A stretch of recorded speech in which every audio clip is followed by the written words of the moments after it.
Love marriage वाली बहू। सुबह का वक्त था और सरला जी काफी उदास चेहरा लिए हुए पार्क में बैठी हुई थी। तभी उनकी सहेली सुमन वहां पर आती है। क्या हुआ सरला जी, आज मॉर्निंग वॉक करने का इरादा नहीं है क्या? इस तरह चुपचाप क्यों बैठी हैं? आई तो थी ये सोचकर कि पार्क में जाकर थोड़ी देर पहले टहल लूंगी, लेकिन क्या करूं, मन ही नहीं कर रहा। अरे सब ठीक है, तो इतनी परेशान क्यों नजर आ रही है? नहीं नहीं, ऐसी तो कोई बात नहीं है, सब ठीक है। अरे भाई, अब तो आपको खुश नजर आना चाहिए। अभी कुछ महीने पहले तो बेटे की शादी हुई है, घर में नई बहू आई है, आपके चेहरे पर तो रौनक नजर आनी चाहिए। अरे छोड़ो भी, आजकल की बहुओं के बारे में क्या बताऊं आपको। क्यों, क्या हुआ बहन जी, कोई परेशानी है क्या? कुछ किया क्या बहू रानी ने?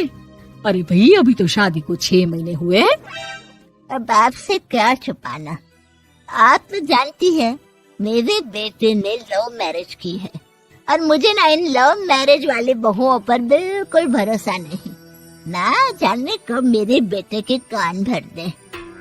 अरे लेकिन सरला जी, आपके बहू बेटा तो आपके साथ ही रहते हैं, फिर आपको इस बात का डर क्यों है? पता नहीं क्यों बहन जी, अभी तो मुझे अपनी बेटी दीपाली की भी शादी करनी है। बस इसी बात को सोचकर परेशान रहती हूँ। ये लव मैरिज वाली बहू पता नहीं कितने दिन परिवार में एडजस्ट कर पाएगी। कल को अगर बेटे को लेकर दूसरी जगह चले गई तो क्या होगा? अरे हाँ, याद आया, दीपाली तो दिल्ली में नौकरी करती है ना? हाँ हाँ, बहुत अच्छी नौकरी लगी है उसकी। और आप किसी से कहना मत, अपने ऑफिस में साथ में काम करने वाला कोई लड़का उसे बहुत पसंद है, बता रही थी मुझे। लेकिन अभी तो आप कह रही थी कि आपको लव मैरिज और इन सब में भरोसा नहीं है। अरे तो क्या हुआ, जहाँ बेटी खुश रहे वहीं मैं खुश हूँ।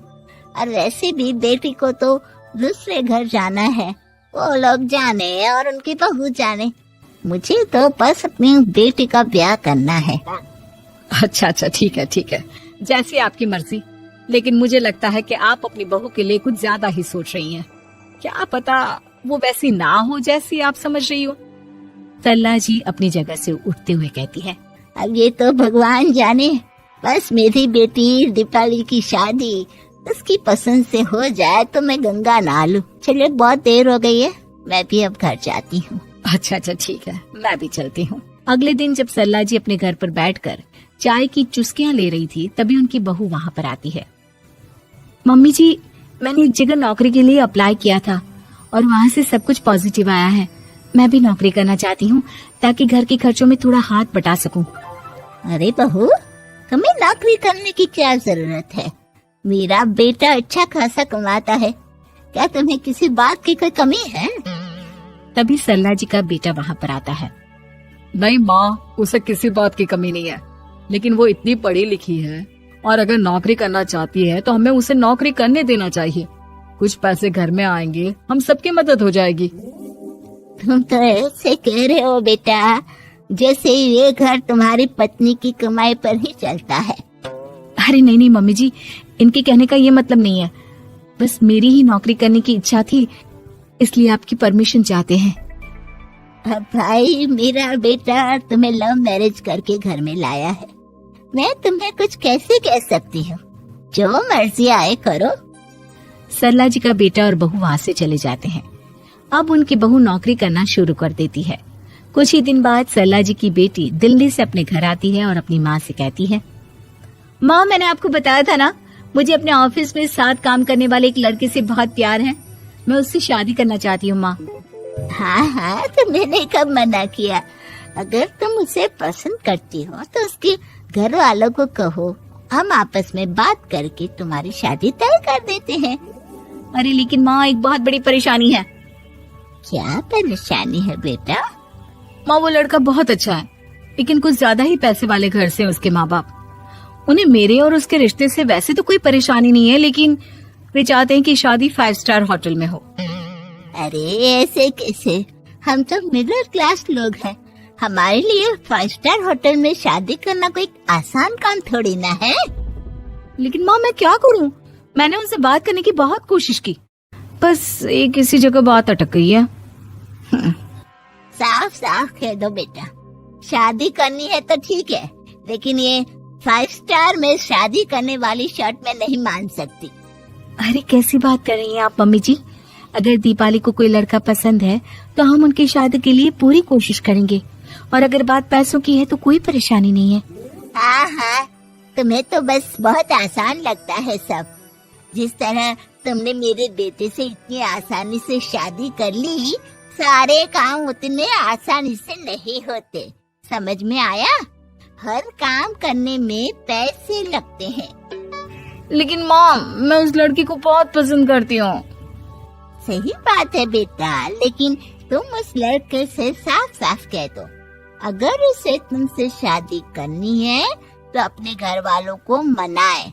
अगर नहीं मना सकता तो तुम दोनों अपनी गृहस्थी अलग से कहीं सेट कर लो। कोई जरूरत नहीं है अपने माँ बाप के साथ रहने की। मम्मी जी, ये आप क्या कह रही हैं? मैं भी तो आपकी बेटी के साथ लव मैरिज करके आई हूँ। अगर मैंने भी ऐसा ही किया होता तो? लो, अब तो मुझे उल्टा जवाब देने लगी। देखो बहू, मैं तुम्हारी सास हूँ, मुझसे ठीक से बात करो। लेकिन माँ, भाभी ठीक तो कह रही हैं। हाँ, अगर बात शादी के खर्च की है तो मैं उस लड़के से कुछ कह सकती हूँ, लेकिन उससे अपने घर वालों से अलग होने के लिए कहना, ये सही होगा क्या? आप तो समझिए माँ। और वैसे भी मम्मी जी, मैंने कुछ महीने पहले जॉब करना शुरू कर दिया था और अपनी पूरी सैलरी बचा कर रखी है। आप चिंता मत कीजिए, मैं दीपाली की शादी में कोई कमी नहीं होने दूंगी। तुम अपनी सारी तनख्वाह मुझे मेरी बेटी की शादी का खर्च करने के लिए दे दोगी? हाँ माँ, मैंने भाभी को पहले ही सब कुछ बता दिया था और वो इस बारे में सब कुछ जानती थी, इसीलिए उन्होंने पहले ही नौकरी करनी शुरू कर दी ताकि मेरी शादी धूमधाम से हो सके। तभी सरला जी का बेटा वहाँ पर आता है। देखा माँ, जैसा हम हर समय समझते हैं वैसा होता नहीं है। आपको लव मैरिज करने वाली बहू से नफरत थी ना, लेकिन अपनी ही बेटी की लव मैरिज पर आपको कोई एतराज नहीं था। ये तो गलत बात है ना। हाँ बेटा, सही कह रहे हो तुम। बहू, मुझे माफ कर दो, मैंने तुम्हारे बारे में गलत सोचा। आज से मैं बहू और बेटी में कोई फर्क नहीं करूंगी, और अपनी लव मैरिज वाली बहू से तो बिल्कुल नफरत नहीं करूंगी।